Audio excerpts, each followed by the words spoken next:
तटस्थता बनी रहे, जिससे कि हमें पता चले कि उसमें कौन सी मांगे हमारी जायज़ उठाई गई हैं, कौन सी नहीं उठाई गई हैं, और जो भी उन पे डिसीजन है वो प्रॉपरली हम तक कम्युनिकेट हो सकें।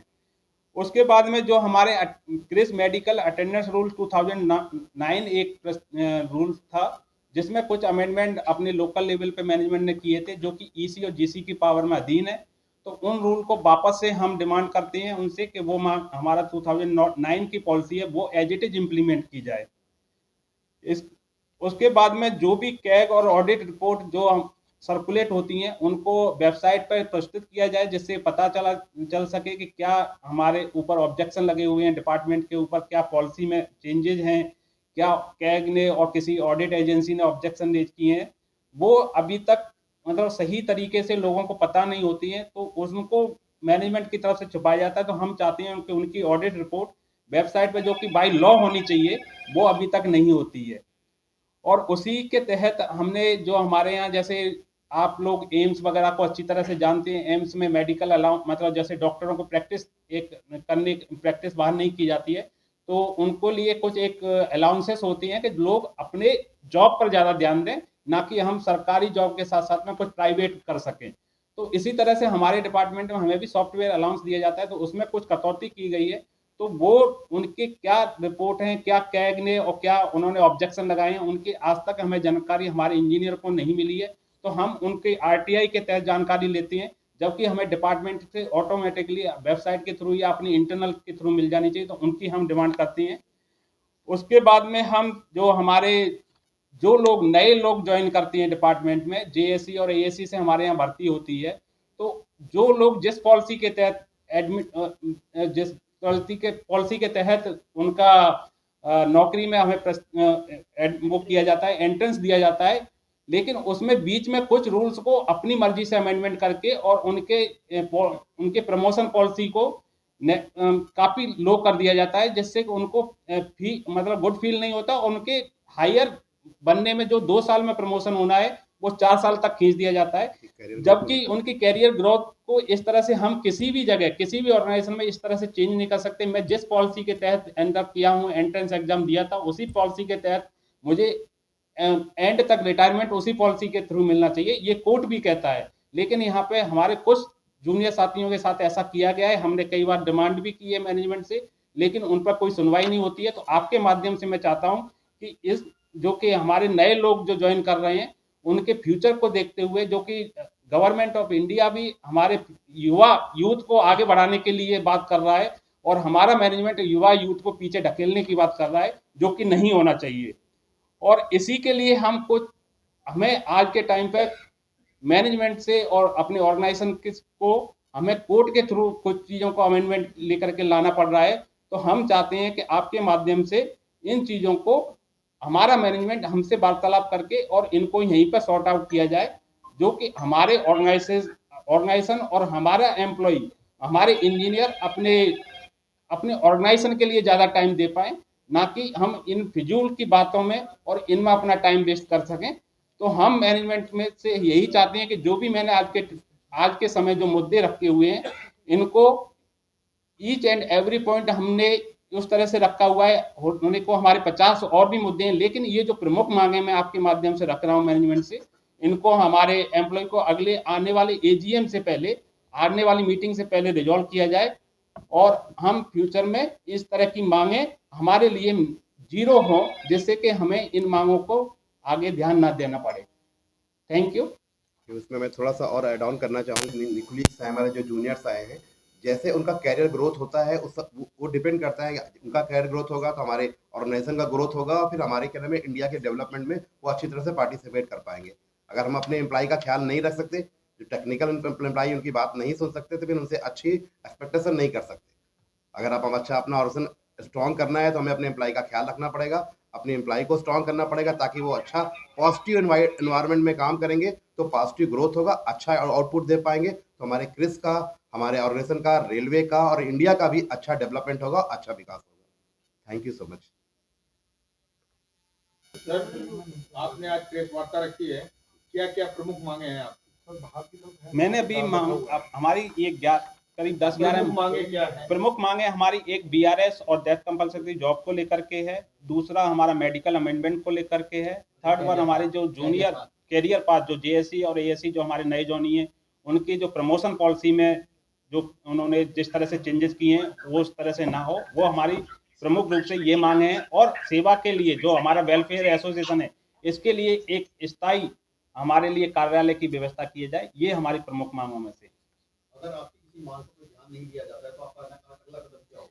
इसके लिए देखो हर व्यवस्था के लिए एक कोई ना कोई गवर्नमेंट ऑफ इंडिया और जो हमारा संविधान कहता है उसके तहत ही हमें चलना होता है। पहले हम अपने डिपार्टमेंट्स के आपके थ्रू मांगे रख रहे हैं, उसके बाद हम आरटीआई चैनल को एक्सप्लोर करते हैं, उसके बाद में हमारा लास्ट एंड फाइनल हमारा कोर्ट है जिसको कि हम लोग सब लोग उसकी न्यायपालिका पर भरोसा है और उसी की मदद के लिए हम हमने सबसे इसके लिए जो भी चैनल है पहले हमने मैनेजमेंट को अप्रोच किया है, मैनेजमेंट के बाद हमने कहना जो हमारा मैनेजमेंट से ऊपर हमारा रेलवे बोर्ड है हमने उसको अप्रोच किया है यानी रेल मंत्रालय को। उसके बाद रेलवे मंत्रालय ने जो हमारा कमेटी बनाई है जिसे ईसी कमेटी कहते हैं, एग्जीक्यूटिव कमेटी, हमने उनको भी अप्रोच किया है। उसके ऊपर हमारा जीसी है यानी गवर्निंग काउंसिल है जिसमें एमआर भी उसके चेयरमैन है, हमने उनको भी अप्रोच किया है। ये इन सब अप्रोच के बाद हम दोबारा उनको अप्रोच करेंगे रिमाइंडर के साथ, अगर वो नहीं सुनते फिर हम वही न्यायपालिका का सहारा लेंगे। रेलवे यूनियन भी अभी कुछ दिन पहले रेलवे बोर्ड से मिली थी तो कुछ मांगे लेके गई थी, क्या आपकी मांगे भी उसमें शामिल है? नहीं, ये हम यूनियन नहीं, ये एसोसिएशन है। हम एक्चुअली में देखो दोनों हमारा जो क्रिस है वो एक अलग डिपार्टमेंट है, वो मतलब उनका एक अलग चैनल है और हमारा अलग। हम जैसे आपका मेडिकल डिपार्टमेंट होता है एम्स है तो एम्स डिफरेंस होता है, इसी तरह से क्रिस रेलवे मिनिस्ट्री का अंडर में आती है लेकिन रेलवे से वो अलग। तो वो एक्चुअली रेलवे क्रिस में जो भी है वो जो ग्रेड की जो ज्वाइनिंग होती है वो एक ऑफिसर ग्रेड में ज्वाइनिंग होती है, इसलिए वो कोई यूनियन को नहीं रिप्रेजेंट कर सकती। जो ऑफिसर प्रेस कॉन्फ्रेंस क्या मुद्दे हैं और क्या अहम मांगे हैं व्यवस्था? मुद्दे यही है कि हमारा जो एसोसिएशन है उसके पास कोई स्पेस नहीं है। सबसे बड़ी डिमांड यही कि हमें चाणक्यपुरी में एक स्पेस दिया जाए ताकि हम अपना ऑफिसर कार्यालय का जो काम है हम एक अच्छी जगह से सुचारू रूप से चला सकें। तो पहला हमारा ये मुद्दा है स्पेस का। उसके बाद हमारे जो टेक्निकली हमारे जो बाइलाज हैं इसमें जो हमें खामियां हैं हम चाहते हैं उस खामियों को पूरा सही किया जाए। इसमें जैसे बाइलाज में मेडिकल हमारा रूल है बहुत बड़ा, जो आप सभी जानते हैं कि मेडिकल एक बहुत बड़ा वो चैलेंजेस होता है हर किसी को जब बढ़ती एज में आ जाता है। तो उसके लिए जो उसमें जो भी खामियां हैं, जो भी प्रॉब्लम्स हैं, जो भी रूल्स के अकॉर्डिंगली उसको नहीं चलाया गया, जो उसमें प्रॉब्लम की गई, जो ईसीजीसी अप्रूवल के बिना उसमें चेंजेस कर दिए गए, उसे अपडेट किया जाए वापस। जो हमने 2009 को जो हमारा मेडिकल पॉलिसी अटेंडेंस रूल है उसके हिसाब से उसे इम्प्लीमेंट किया जाए। साथ में हमें एक सॉफ्टवेयर प्रोफेशनल अलाउंस मिलता है जिससे के लिए हमारे एक मोटिवेशन हमारा अलाउंस है, उस अलाउंसेस पे भी सबकी नज़र रहती है। मगर जैसे अगर हर कैडर की बात करें, हर कैडर का एक अपना अलाउंस होता है, उसी तरह हमारा एक टेक्निकल अलाउंस है एसपीए के नाम से, उस पर भी लोगों की नज़र रहती है कि कैसे उसकी कटौती की जाए। तो उस पर कहीं ना कहीं से ज़बरदस्ती उस पर विदाउट ईसी और जीसी अप्रूवल के बिना उसमें एक नियम बना दिया गया है कि 30 डेज़ की छुट्टी के बाद जैसे ही अब छुट्टी ज़्यादा लेता है उसका वो एसपीए का पे कटौती शुरू हो जाती है। तो हम चाहते हैं उसको वापस रिवोक किया जाए। जो भी रूल्स हमारे बने हुए हैं उसको प्रॉपर तरह से इम्प्लीमेंट किया जाए। हमारे यहाँ अगर किसी भी एम्प्लॉई को कोई भी प्रॉब्लम आ जाती है, सडनली कोई मेडिकल या किसी तरह की प्रॉब्लम आती है, तो आज के डेट में ये नहीं पता कि एम्प्लॉई कहाँ जाना है, किससे अप्रोच करना है, क्या बात करनी है। किसी तरह की कोई सुविधा नहीं। कोई हमारा क्रिस डे हुआ करता था उसे बंद कर दिया गया है। हमारा कैंटीन अलाउंस जो हमें पता है कि हम 25 साल से ऊपर ये ऑर्गेनाइजेशन है और तब से ये कैंटीन अलाउंस मिला करता था, उसको सडनली बंद कर दिया गया है।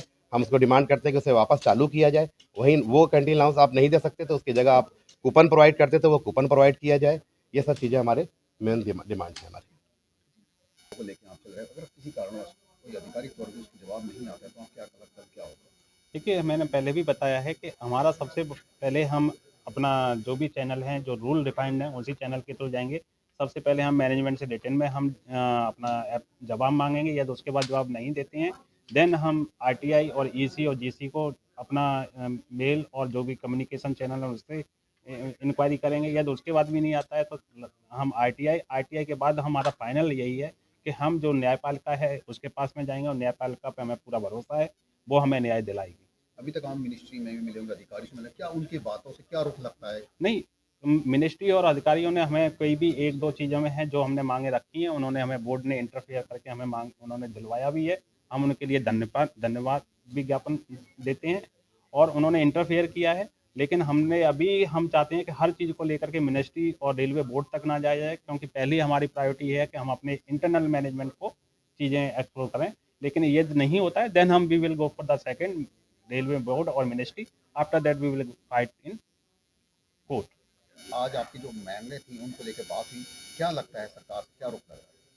सर बेसिकली जो भी हमारे पॉइंट्स रहे गए हैं वो सारे हमारे जो एसोसिएशन है उसके वेलफेयर के लिए, इंजीनियर्स के वेलफेयर के लिए जो भी पॉइंट्स उठाए गए हैं, मैं अगर अपनी बात करूँ तो बीइंग एन एएससी हमारे लिए अभी करियर की स्टार्टिंग है, आगे हमारे लिए पूरा करियर बचा हुआ है, तो उसके लिए जो प्रमोशन पॉलिसीज़ हैं उनमें किसी भी तरह का हर्डल्स आते हैं तो वो हमारे करियर ग्रोथ के लिए ठीक नहीं है। तो हमारे लिए जो मेन एजेंडा है कि प्रमोशन पॉलिसीज़ में आगे कोई इश्यूज़ ना आए related to medical policy and SPA, क्योंकि हमारी पूरी लाइफ और करियर अभी बचा है, तो उसमें किसी भी तरीके की हर्डल्स ना आए फ्रॉम द मैनेजमेंट।